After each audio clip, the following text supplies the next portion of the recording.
Please join me in welcoming Jared Padalecki and Jensen Ackles right here.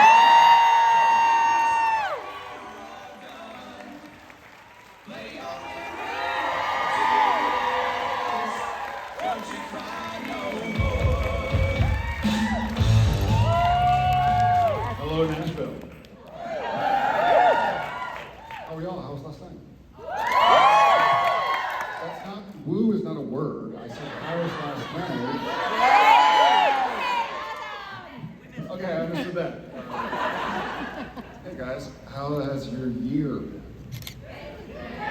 Good. It's not over yet. I'm just asking in the progression. I can't believe it's already November. It is going way too fast. It's going way too fast. Yeah. Yes. I agree with that. I woke up going, wait, it's October? I'm like, wait, no, actually it's November. Like, what happened to June, July, and August? Well, thank y'all for bringing us here. It's awesome to see you guys. And, I feel grateful. Mr. Ackles? Yeah. Well, Thankful for that extra hour of sleep last night. I got a phone call today, this morning from Genevieve, and she's like, hey, dumb question, sorry, but I'm taking Odette to field hockey.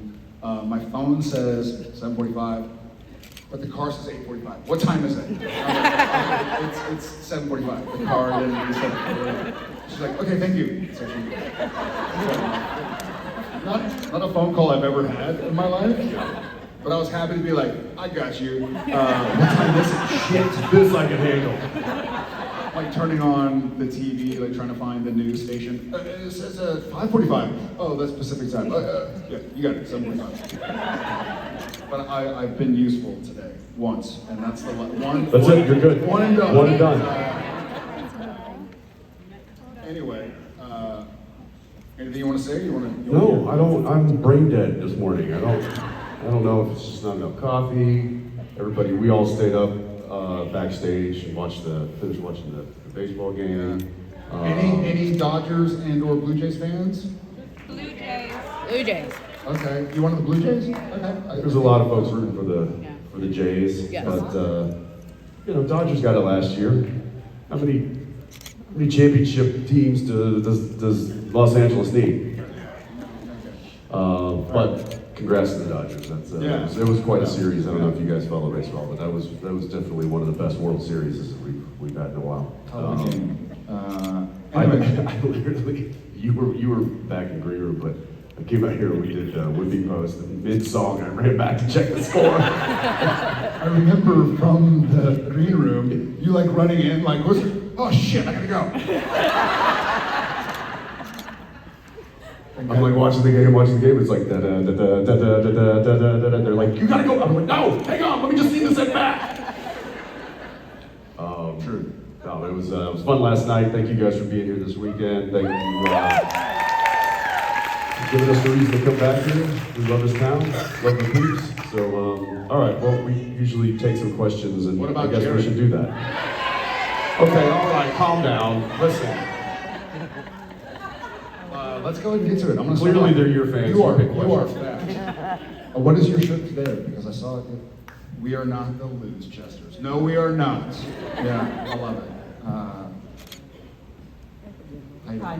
Hi. I came to Supernatural in 2020. Oh, wow. Okay. First convention in 21 in Charlotte. Oh, nice. My fourth one here in Nashville. Welcome back. Part of why I came to conventions is what I saw online about the panels.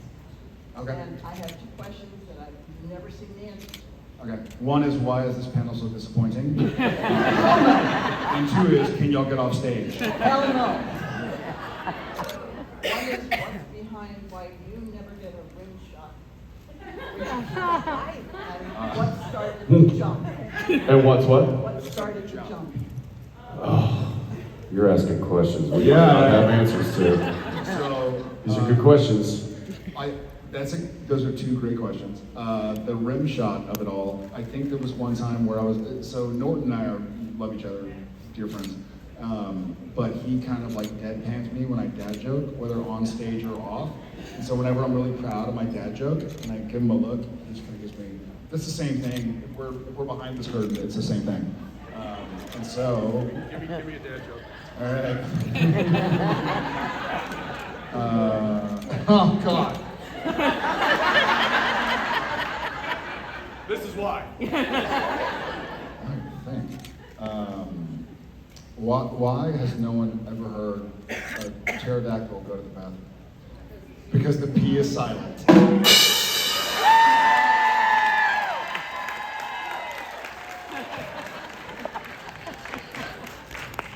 That's felt so much better than a Norton rim shot. I think it was. Yeah, I think it literally just started with just Norton, taking the piss out of Jared as it was, and then that just. The P is silent though, so don't worry. It is out of Jared. Out of Jared. And then the jump. I don't know, but it's the jump to interject has progressively turned into a worse and worse decision. Yes. Because we all have like lingering injuries now. It's like, are we gonna do the jump again? Shit. We have like sore backs and stuff. Yeah, we're like backstage stretching out now. It's, it sounds good when you're in your 20s, but like into your 40s and 80s, it gets more difficult. So we'll just like lift a leg. He and I are backstage like, okay, shit. Don't want to blow a hammy on stage in front of everybody. some things just stick for whatever reason, and yeah, that's just it's just part of it. But thank you. Thank you. All right. Yeah, right here in the leather jacket. What does your hat say? Winchester's. Winchester's. Same thing. I like it. Thank you guys for being here. We really appreciate you and all your films. My question is sort of a set. Oh, sorry. So my question is with the stunts and things that you have to do on movies, etc. Segue to you stretching. Do you have any permanent injuries? Any permanent injuries from filming? Yeah. I know you do. And not mentally, but like what? Well, no, those were already there. Those injuries have taken a while. I do. So I broke my metacarpals, which are these bones that connect the wrist to the fingers. And then I broke my scaphoid in my wrist, all in Supernatural. And that was I think it was called, it wasn't bloodlust. It was something where I go into a motel room and I pick up the phone and I call and then I turn around. It was an actual motel. So on stage, you build a motel room and you can pull walls out. So you can have more space for the cameras to be there, but this was an actual motel that we shot at many times. And so it was really tight. And the idea was that when the vampire gets up and hits me in the back of the head, someone will remember the name of this episode.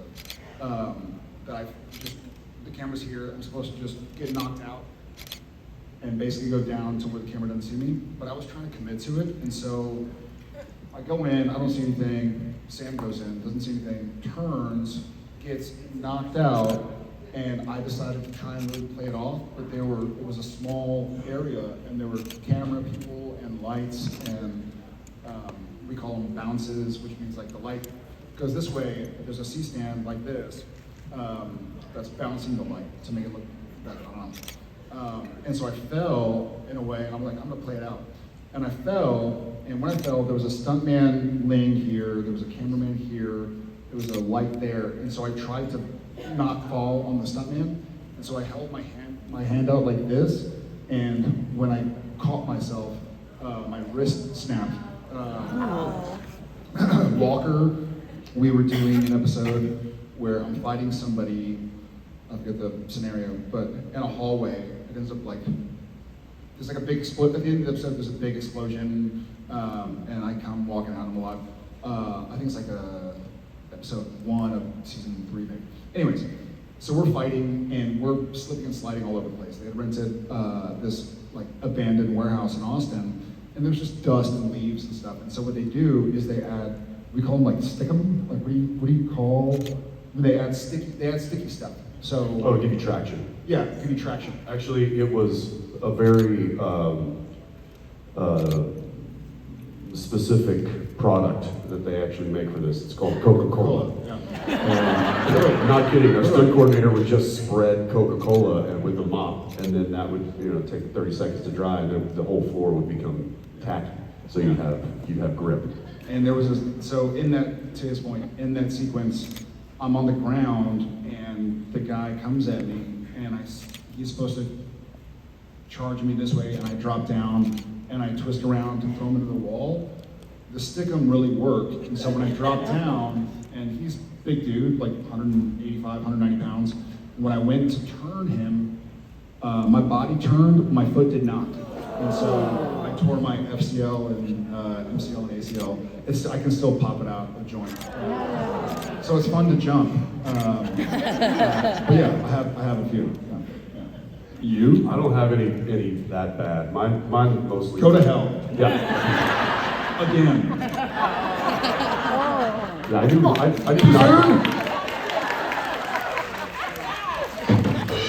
Now, this is why he doesn't get that. That's.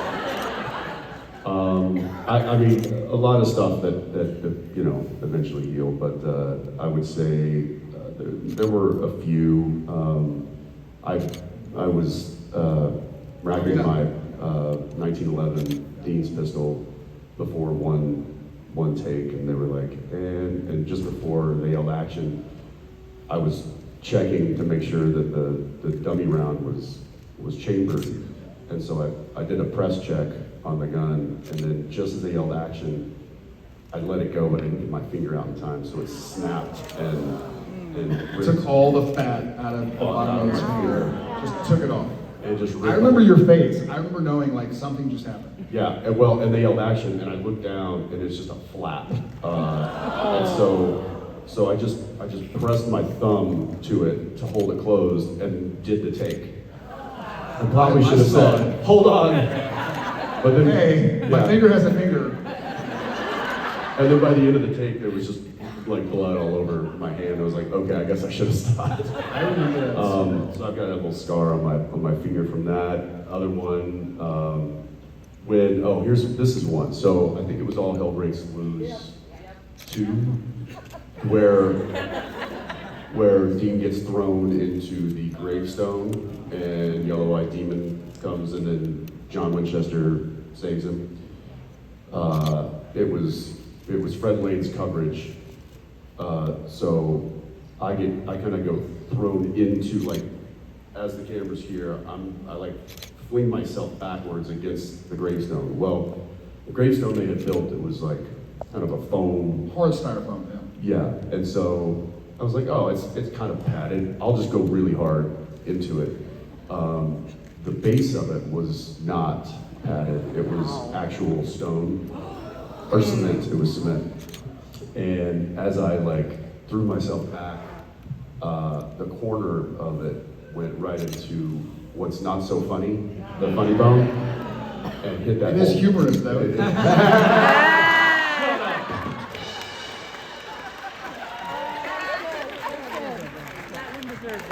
So it's it hit the ulnar nerve right there, and then through the whole take, my entire arm was like numb, basically. It was like on fire, but still I couldn't move it. It was like I was like, did I just break my arm? And I just stayed quiet because it wasn't my coverage, and Fred was doing this whole speech, and I was just like going, doing a check of like what's going on. So anyway, I hit it so hard that I damaged the nerve, and even today if I throw something, it's like it's a baseball injury, a common baseball injury. They usually do Tommy John surgery to fix the ulnar nerve. I don't play baseball, so I never got that surgery. So I just deal with it. Anytime I'm throwing something, it feels like I'm getting hit with a ball peen hammer right in the nerve, which is great. I remember one, this, I don't know if I've ever mentioned this. This makes me laugh so hard. Thank God it wasn't a permanent injury, but there's a scene with, it's in a motel room, and it was Lucifer and the mother of Jack, say it? Kelly Klein. And Dean burned something in a wastebasket, and we needed to see it, and to the point of when he smashed his finger off his finger, I could see something in his face. This is another one of those times. where he goes to burn it, and you have to add some, because if you just burn something in a wastebasket, you're not gonna really see it on camera. They added a whole bunch of They added accelerants. a whole bunch of like flame accelerant, and so Jensen goes, and Dean is like, "We're done here," or whatever he said, something in a low voice.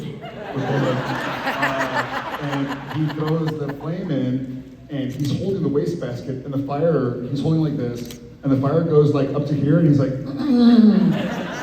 like maintaining his character, but I'm like, he just got burned. I know he just got burned.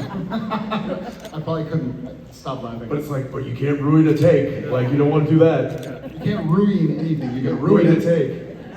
It's ruin, not ruin. Yeah. All right, I see you with the fancy hand. Yeah. Unless you're doing a magic trick.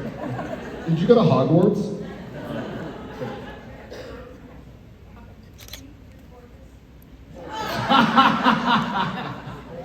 Can you record You're this? on the clock. Get on the clock. So, my name's Virginia from Georgia. That's weird. My friend Georgia is from Virginia. It's not a big deal.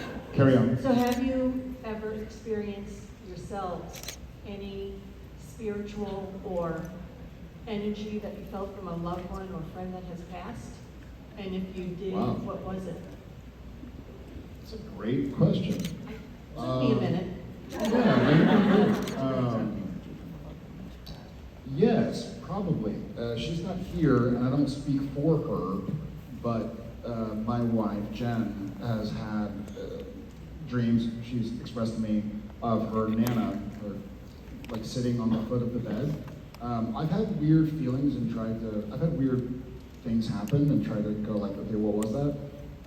I can't offhand think of something off the top of my head, but I think the answer is yes. I can't recall specifically right now, but I've certainly had some things happen that were not really explainable.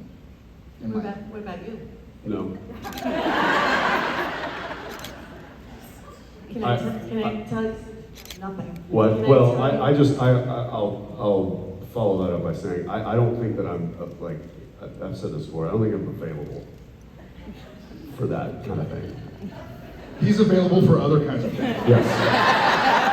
So if you open your app right now on your phone, I'll tell you his number. Yeah, I just don't ever assume like if I, you know, I don't feel like I'm looking for that. I don't feel available for that kind of a thing. My wife very much is, but I'm sorry, spirits of the ghost world. I don't look at it. I don't seek that out, so I don't feel like it seeks me out. Can I tell you a story? Do it. Sure. So, my dad died, Okay. and I went back to help my mom, stayed in my old room, makeup mirrors on the desk, sleeping in my bed.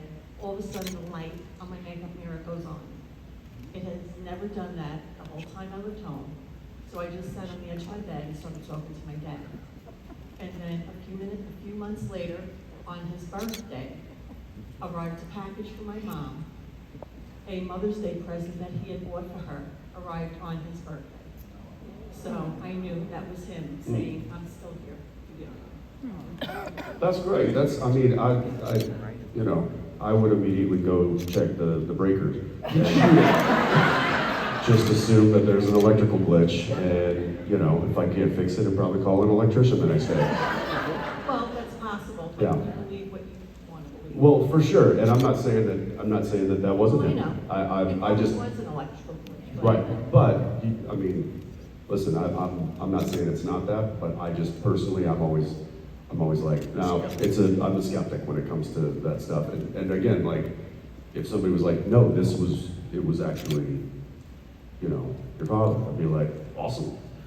So it's not like I'm like, no, that doesn't happen, that doesn't exist. I just don't jump to that conclusion. Meanwhile, I got you. Virginia from Georgia, I'm here with you, man. Thank you back. I mean, I currently live in a haunted house, and What were you just saying then? but here's the thing: they leave me alone because they know that they can't get to me. They're like, Jensen's boring. I'm gonna talk to you. Yeah. You get a reaction out of somebody who cares. Yes, over there. The one with the milk bottle? You with the milk bottle. Sorry, there's a baby drinking milk. And, I tried to make a dad joke, no rim shot. No. It was. No, I'm Don't sorry, listen I'm so to sorry. Jared. Never listen to Jared. Yes. Hi, Hi. my name's Kate. I wanted to ask you about some tricks for creating chemistry with your partner in acting. No. Some specifics? Just what Oh, I tricks to see. create chemistry with. That's a great question. Yeah.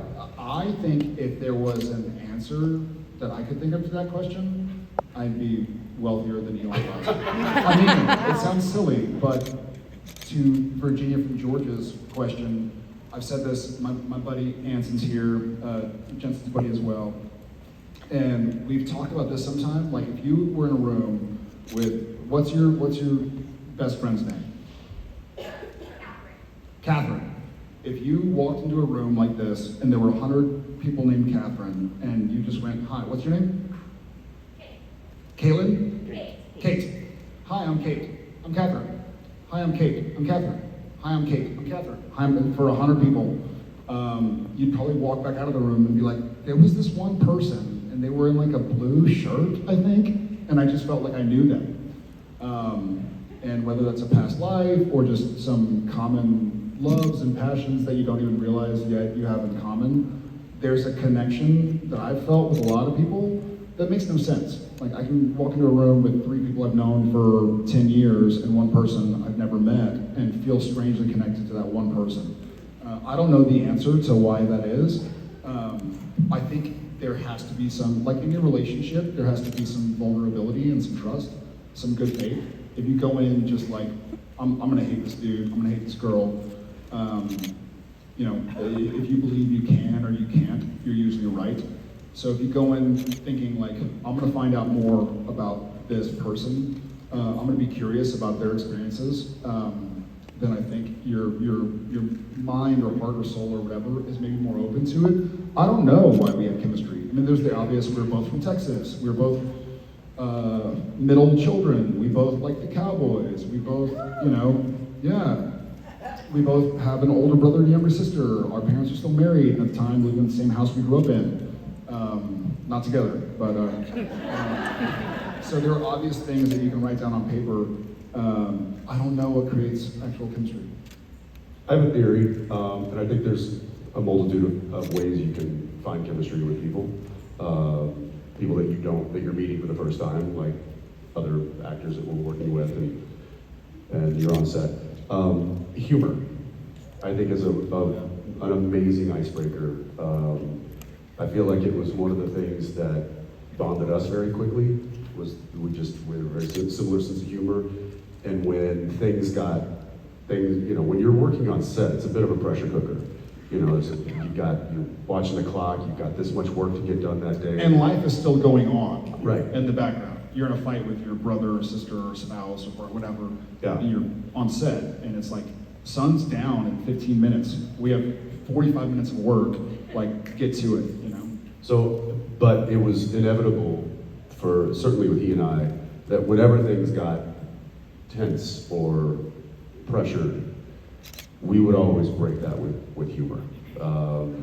And I feel like whenever new guest stars would come on the set, it was very quickly, we very quickly kind of assessed the comedy of this person. And we try to make them laugh, we try to break them on their coverage or something, and I think it just takes the pressure and it takes the nerves out of a lot of it.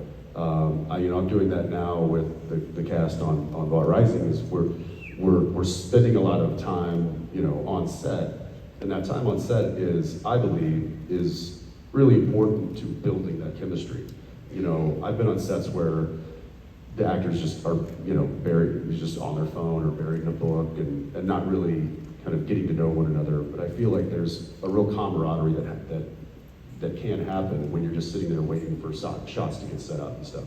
But then also when you're filming, I would always try to make the other cast laugh or try to break them. And even though it might ruin a take, it's still, it releases that pressure, and humor is just such a wonderful bonding thing. And so I always lead with that. Sure. And I mean, even the other day, I was doing a scene with Aya Cash, and she comes in and she's dressed like, she's got like golf stuff all over her. And I think we're supposed to have like a kissing scene or something. And so I was like, what are you doing? She's like, just trying to get you excited. And I was like, I love you. So I feel like there's those things you find to break the ice with different people, and obviously, like, you know, when you've got a lot of things in common, it makes it much easier. But when you're trying to find some commonality, you're trying to find some common ground, humor for me is always the go-to. Yeah. Thank you, Kate. I'm gonna go right here. Oh, you have a little stand as well. Oh, that's impressive. Hi, boys. First, I gave you away to your own mug shots yesterday. I know. I still have it. Is there a way to get Justin into one of these? What's that? Harley. Oh, yeah. Oh, Harley? He's a little busy right now. Right now, yes. It's like basically a one-man show up there in, If you call Vancouver. we have CBS's number. If you call them and say, hey, We're gonna need Harley. Justin. Justin's great. He was in one of the very first ones we ever did. He was at the first one I in ever Chicago. did. No. He was literally at the first con I ever went to. It wasn't with you. It was in the UK. Yeah. It was in the UK. It was, and it was after season 1. The hiatus between season 1 and season 2. I went over and did like a multi-show con, and there was like Buffy people. There were Smallville people, and Hartley was there, and I was there. He certainly has done these, but I think right now, like when he's in season, he's a lot of heavy lifting, and so his weekends are probably pretty precious to him. But we'll try. But yeah, I also wanted to thank you for finding your voice. Well, the ability to give it to us because it means so much to us. my voice. And your music. I'm glad I have a voice too. I'm not. I wish you Shut up, Jared. She's talking to me. Thank you. I appreciate that. All right, I think we got time for one more. You pick. I just picked. Don't put it on me. All right, let's go right here. Glasses. Yes. You. Hi. Hi. First I want to say, I really appreciated watching Countdown.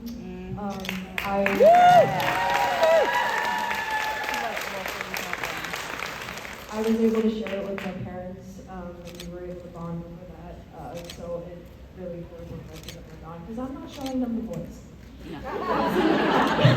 I'm not either. Family friendly. No, but my question is, I actually finished Supernatural in 15 days. Oh my God. Is that possible? Yes, because I did the math to make myself feel better. All you need is 16 consecutive hours to finish a 23-episode season, and that's only like 5 or 6 seasons. I did it during COVID. No, we had 15 seasons. 15, yes. You know we had 10 more after. Yes, there was only a few that had 23. Wow.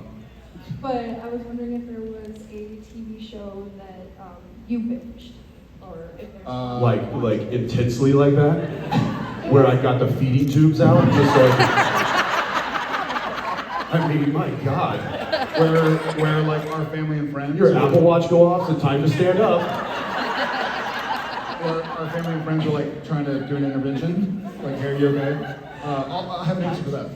This is God's honest truth. The last 2 shows I binged, in whatever you call binging, were The Boys and Countdown.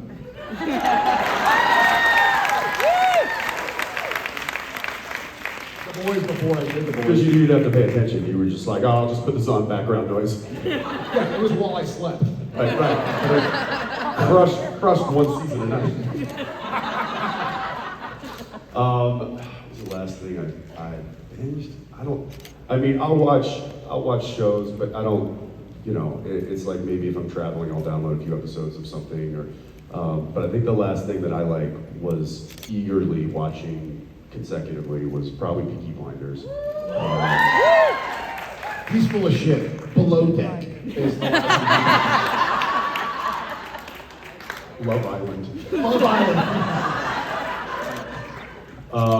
Yeah, but that's. That was years ago. That was like during Supernatural. Yeah, I know. I don't. There are shows that I watch, but I don't. Like the last time I was like, oh, I'm just gonna crush all these.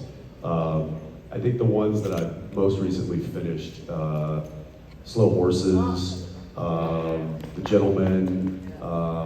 These are all British shows. Never heard either. They good? So yeah, great. Yeah, Slow Horses. Well, thanks for sharing it with me. Well, listen, I knew you were watching Countdown, so I didn't want to add to your plate. Fair enough. Okay. All right, guys, that's it for us. Thank you all We'll so see you much. all later.